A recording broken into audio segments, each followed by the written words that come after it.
Assalamualaikum warahmatullahi wabarakatuh. Kami dari kelompok 7 yang terdiri dari Zarani Meisya Utami dengan NIM 241010503438, Nurkomala dengan NIM 241010505011, dan Bella Laito Soleha 241010503525 ingin mempresentasikan tugas ulangan akhir semester kami yang berjudul Pasar Persaingan Sempurna dan Pasar Monopoli.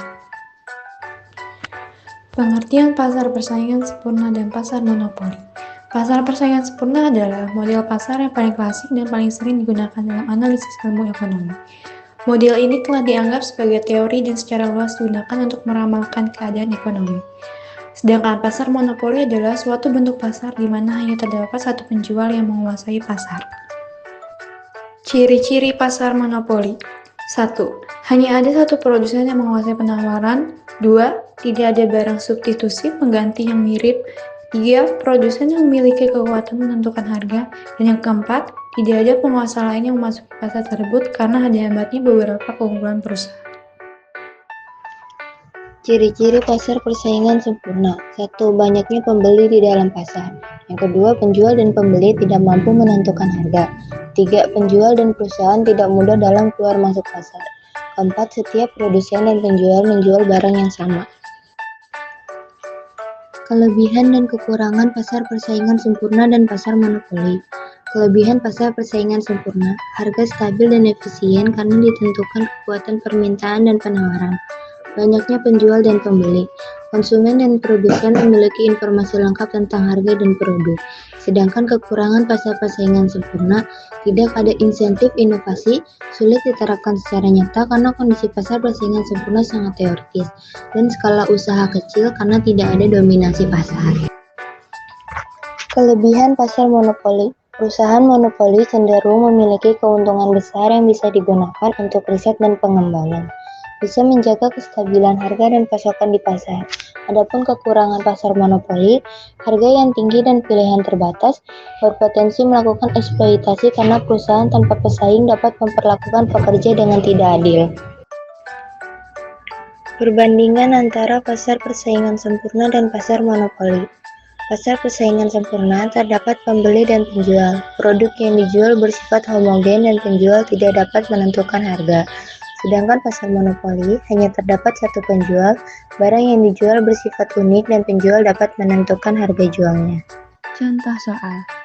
Sebuah perusahaan dalam pasar persaingan sempurna menjual produknya dengan harga 10.000 per unit. Biaya total TC perusahaan tersebut mengikuti fungsi TC sama dengan 5.000 ditambah 5Q, di mana Q adalah jumlah output. Hitunglah output yang memaksimalkan laba dan laba maksimum yang diperoleh oleh perusahaan. Diketahui Pi sama dengan 10.000, TC sama dengan 5.000 ditambah 5Q.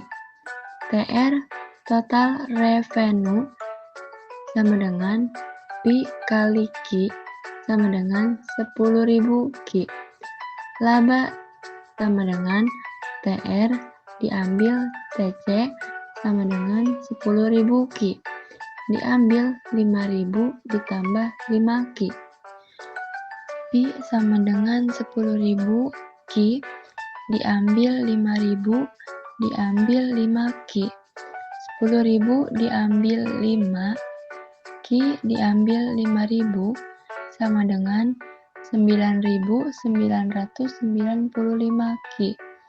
Diambil 5.000, karena tidak ada batasan produksi, maka laba akan terus meningkat seiring dengan kenaikan Q.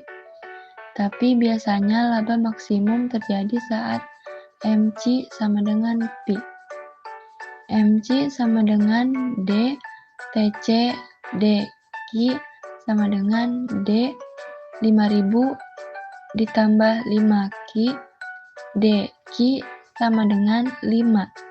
Karena P sama dengan 10.000, MC sama dengan 5, maka perusahaan akan terus menambahkan Q untuk laba maksimal hingga P sama dengan MC, tapi di sini tidak pernah terjadi. Laba terus naik dalam soal nyata. Kita perlu pembatas Q, misalnya maksimum 100 unit agar bisa ditentukan Q optimal.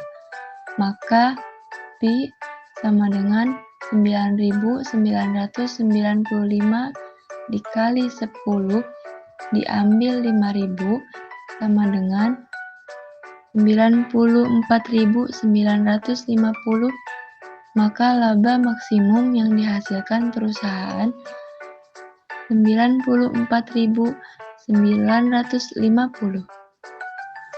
Kesimpulan, pasar persaingan sempurna dan pasar monopoli merupakan dua bentuk ekstrem dalam struktur pasar.